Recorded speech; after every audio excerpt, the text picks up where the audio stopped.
Hey guys, Billy Davidson here with Davidson Pressure Washing Painting, Hammond, Louisiana. In this video, I want to talk about some restaurant cleaning, a couple things that you might want to look into doing. Might make it a lot easier for you. So right here we have an outdoor patio. It's a beautiful restaurant, and they want to definitely keep it cleaned and cleaned up, but you see all these tables here. So I'm going to show you what I've done. Forgive, it's kind of loud right around here. We got the surface cleaner running and a blower in the background as well.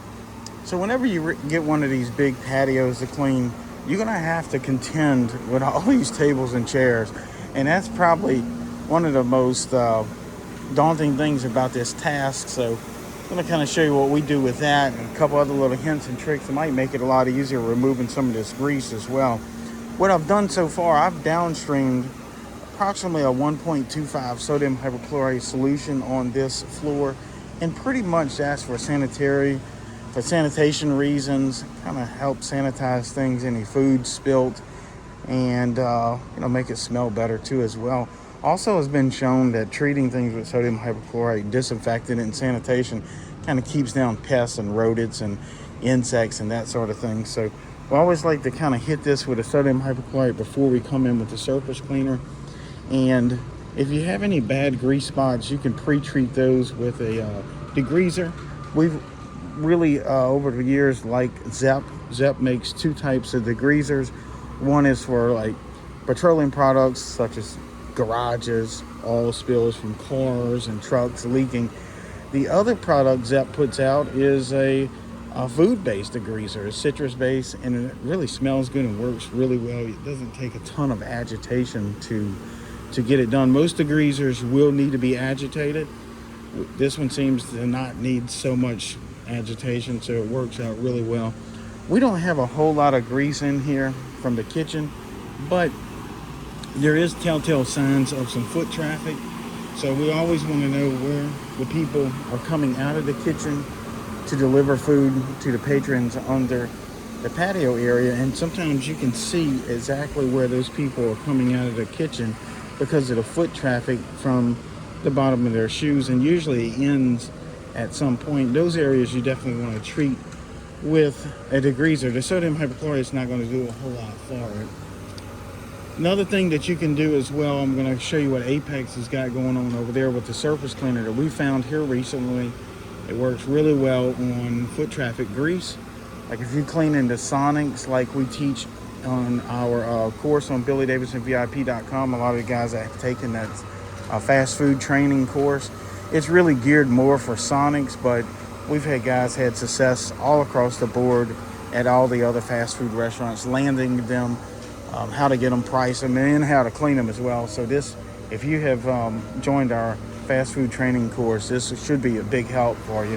It would be the same process, basically, sodium hypochlorite for disinfection, and then a degreaser for the tough spots. But also, what I also want to mention here, when we come in with the surface cleaner, we only move sections of this at a time. So we'll kind of bite off sections at a time. We'll, like this line of tables over here, we'll slide those out, surface clean under them, then slide them back, and that gives us room to move these tables and chairs to a clean area. And we kind of work our way around doing that as well. Now, the tables and chairs we rinse down, and then we kind of towel dry them off. That is a bit time consuming, but make sure you have that in your contract that you're going to be doing that, because one thing you don't want to do is have that water setting on these tables, especially for an extended period of time, because dust may settle on it, that sort of thing, and it leaves spots on it really bad. So I want to towel dry the tables off and then basically dump the chairs out.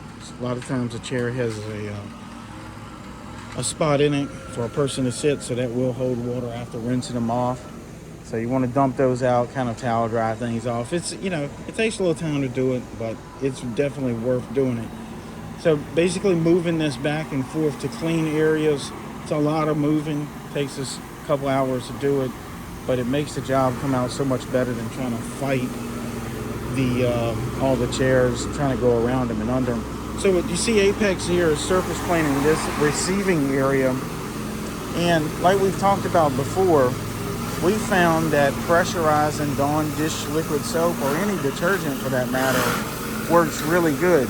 And what I've done, I've added about an ounce of Dawn dish liquid soap to my buffer tank. It's drawn into the pump, pressurized at about 3,000 psi, and then makes its way down to the surface cleaner, the tips, and it does super well with taking up foot traffic. And like I was saying, if you are doing some of those sonics, you can use this same technique and save a ton of money on degreaser. Usually, like on a Sonic, I would spend $20 or $30 on degreaser. Now I'm spending like $3 by pressurizing the Dawn dish liquid soap. And it is completely safe for the pump. Now, we don't want to run sodium hypochlorite through it, but a detergent is just fine. You don't want to use a surfactant because it doesn't have the properties as a detergent does. Two totally different compounds there. And we've tested out both just to make sure. We kind of knew that was going to be the case, but we tested them out. But as you can see, it's not too sudsy, but it's enough to pressurize in that Dawn dish liquid soap to make a difference on that foot traffic. To get this, help Apex with this hose. Guys, again, you're seeing raw behind the scenes footage of us working. Nothing pretty about our videos, but I believe the information in it is priceless.